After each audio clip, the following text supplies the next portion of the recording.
He's just a next level athlete.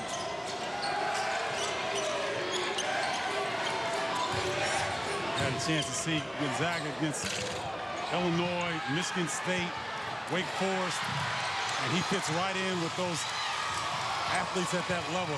He does not miss a beat. Dellavedova, a little one-handed runner in the lane. Kong cleared it. Yeah, the schedule that they've played, they do it every year, but it's just amazing. Taken away by Samhan. Ray, no foul call on Young. Scramble, and a hard one at that. They're going to break him up quickly. Possession arrow keeps it at this end with the Zags. I mean, you mentioned Michigan State, Wisconsin, Washington State. I'm down the list. The Wake Forest game. Illinois, your alma mater. Oh, that was a great game in overtime. Yeah, United Center, right? 20,000 Illini fans, and Gonzaga found a way to come out of there with a win. And in the preseason, I mentioned it, Portland getting 2 first-place votes and 44 overall. Second behind the Zags, and the Zags have had a run of 9 straight. Portland had a great start to the year, beating UCLA and Minnesota in the Anaheim Classic. And how about LMU? Predicted to come in last, going to Notre Dame earlier this year. Yeah, so the West Coast Conference has had some interesting wins in the pre-conference schedule. Conference tournament again this year at the Orleans Arena, in Las Vegas. It was great last year, wasn't it? Oh, shucks. We got to go back there? Yeah, unfortunately. Yeah, it's too bad. They locked up an agreement for the next 3 years to play it there, but they did. They had great crowds, great atmosphere. It was a perfect place to play it. I totally agree. And I'll be surprised if other conferences in the western part of the country don't follow suit. Harris, that was a one-handed kind of jump hook from the free throw line. Young man's got some junk in his trunk, Terry. He's got game. Elias with 16 and 6 already. They're playing that big schedule early. Mark Few talking to him, he said the biggest challenge, one of the interesting challenges, is they almost turn it over again, and the foul called. Well, they're going to talk about it now. Whistle Bolden with the foul, and that's his first. And they're shooting. That's a 17th foul. Well, people know 16th foul. Excuse me. People know of Detlef Schrempf and Dirk Nowitzki, but you're going to hear about Elias Harris from Germany. That guy, he's got all kind of game. Not quite Jesus Shuttlesworth, but he's got game. Back to my point, though. The different styles of officiating, it's still a challenge. I mean, they're trying to make it uniform around the country. They've done a much better job of that. But you play a Big East team and Big East officials, it's officiated differently than if you play out here in the West Coast Conference. Hey, and when Gonzaga went into Michigan State and played them very, very strong, it was a war, very physical nature, and so they have to adjust coming back to conference play. A 9-0 run. Remember that they had that 7-0 run in a span of 50 seconds earlier in the game, and now Bolden's layup makes it a 12-point lead. Steindl misses badly. So you're not getting the inside game from Samhan right now. In the last 3 or 4 trips at least, the outside game has gone south. Well, the key to Gonzaga in this lead right now has been their stellar defense, Terry. They built walls on the inside for Ben Allen, Young, and Samhan. Not fouling, but making them try to finish over the top. And they've limited the open 3 looks that St. Mary's is accustomed to getting. Shot clock at 2. Harris takes that step-through move. Here come the Gales. They'll set it up.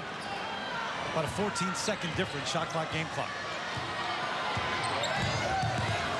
Dellavedova spins to Williams, who lost it because he was fouled. Reminder, College Game Day driven by State Farm kicks it all off 10 a.m. Eastern time, and then Notre Dame taking on UConn. Should be a good one. UConn just, I mean, Gino Auriemma.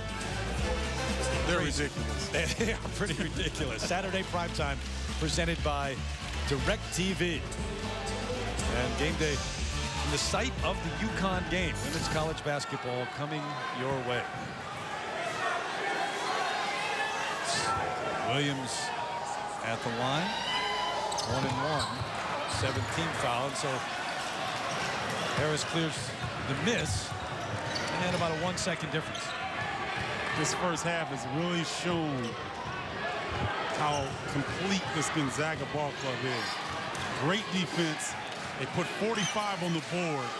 They pretty much stayed out of foul trouble, and they've limited Omar Samhan in the first half. Where is it here? To just 3 points. So outstanding defensive effort by Gonzaga.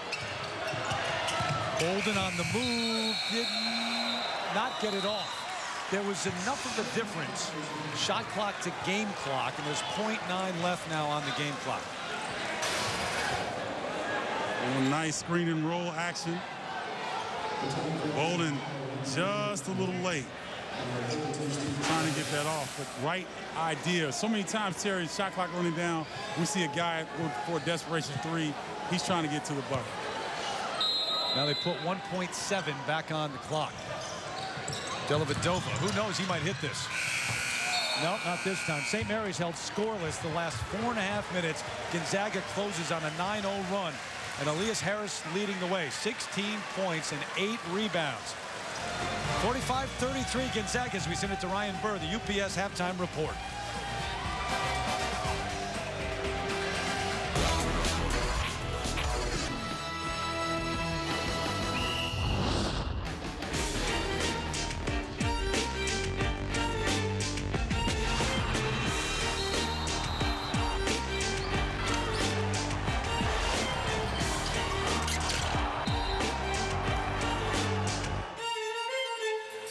Gonzaga has won 4 in a row in this rivalry, 24 of the last 27. As we welcome you back to Moraga and Thursday Night Showcase presented by T. Rowe Price, part of conference tip-off. And if St. Mary's doesn't find some answers quickly, they'll make it 5 in a row, Gonzaga will. Terry Gannon back with Stephen Bardo. The Zags shoot 59% in the first half, and they hold St. Mary's to just 34% from the floor. St. Mary's got to find something. It would start with Omar Samhan.